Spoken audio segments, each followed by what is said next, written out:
Halo semuanya, di video ini kita akan membahas tentang jalur rempah dan jaringan ulama Nusantara.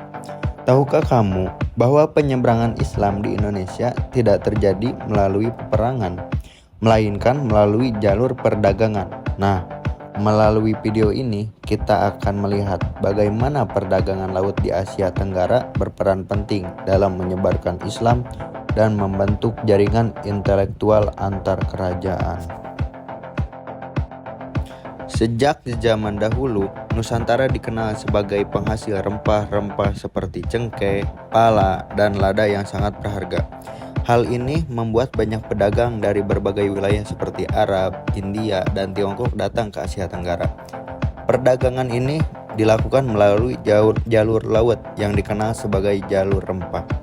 Jalur ini menghubungkan berbagai pelabuhan penting di Nusantara dengan negara-negara lain. Melalui jalur ini terjadi interaksi antara pedagang asing dengan masyarakat lokal. Selain berdagang, para pedagang muslim juga menyebarkan ajaran Islam. Penyebaran ini dilakukan secara damai melalui interaksi sehari-hari seperti berdagang, bergaul, dan bahkan menikah dengan masyarakat setempat. Pendekatan yang santun dan fleksibel membuat ajaran Islam mudah diterima oleh masyarakat Nusantara. Islam juga menyesuaikan diri dengan budaya lokal, sehingga tidak menimbulkan konflik besar. Seiring berkembangnya Islam di Nusantara, muncul para ulama yang memiliki peran sangat penting dalam menyebarkan ajaran agama.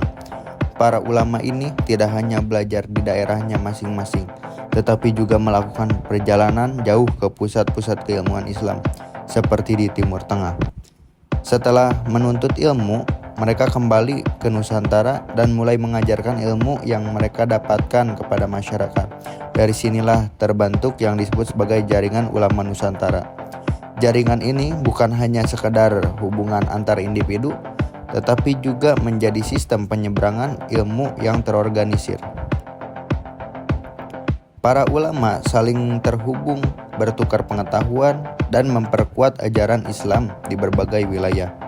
Di Indonesia sendiri, kita mengenal tokoh-tokoh seperti Wali Songo yang berperan besar dalam menyebarkan Islam di Pulau Jawa. Mereka menggunakan pendekatan budaya seperti seni dan tradisi lokal, sehingga ajaran Islam bisa diterima dengan lebih mudah oleh masyarakat. Selain itu, jaringan ulama juga berperan dalam mendirikan lembaga pendidikan seperti pesantren. Pesantren menjadi pusat pembelajaran agama sekaligus tempat mencetak generasi penerus ulama. Melalui jaringan ini, ajaran Islam dapat menyebar secara luas, terstruktur, dan berkelanjutan dari satu daerah ke daerah lain, bahkan antar kerajaan di Nusantara. Perdagangan laut dan jaringan ulama ini memberikan dampak yang sangat besar bagi perkembangan Nusantara. Dampak tersebut tidak hanya terlihat dalam bidang agama, tetapi juga dalam berbagai aspek kehidupan masyarakat. Dalam bidang agama, Islam berkembang pesat dan menjadi salah satu agama utama di Nusantara. Masyarakat mulai mengenal nilai-nilai seperti keadilan, kebersamaan, dan toleransi. Dalam bidang budaya, terjadi proses akulturasi antara budaya lokal dengan ajaran Islam. Hal ini terlihat dalam seni, arsitektur, hingga tradisi masyarakat yang masih bertahan hingga saat ini. Dalam bidang pendidikan, muncul banyak pusat pembelajaran seperti pesantren yang berperan penting dalam mencerdaskan masyarakat. Pesantren tidak hanya mengajarkan agama, tetapi juga membentuk karakter dan moral. Selain itu, dalam bidang politik muncul kerajaan-kerajaan Islam seperti Demak, Aceh, dan lainnya yang menjadi pusat kekuasaan baru di Nusantara. Kerajaan-kerajaan ini juga berperan dalam memperkuat penyebaran Islam di wilayahnya masing-masing. Semua ini menunjukkan bahwa jalur rempah bukan hanya sekadar jalur perdagangan, tetapi juga menjadi jalur penting dalam penyebaran agama, ilmu pengetahuan, dan peradaban.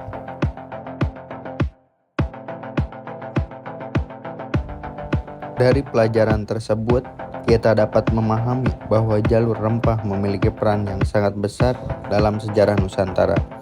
Melalui perdagangan laut, Islam dapat masuk dan berkembang secara damai di tengah masyarakat. Didukung oleh jaringan ulama yang kuat, ajaran Islam tidak hanya menyebar, tetapi juga berkembang menjadi bagian penting dari kehidupan sosial dan budaya masyarakat. Hal ini menunjukkan bahwa interaksi antar bangsa melalui perdagangan tidak hanya membawa keuntungan ekonomi, tetapi juga membawa perubahan besar dalam bidang agama, pendidikan, dan budaya.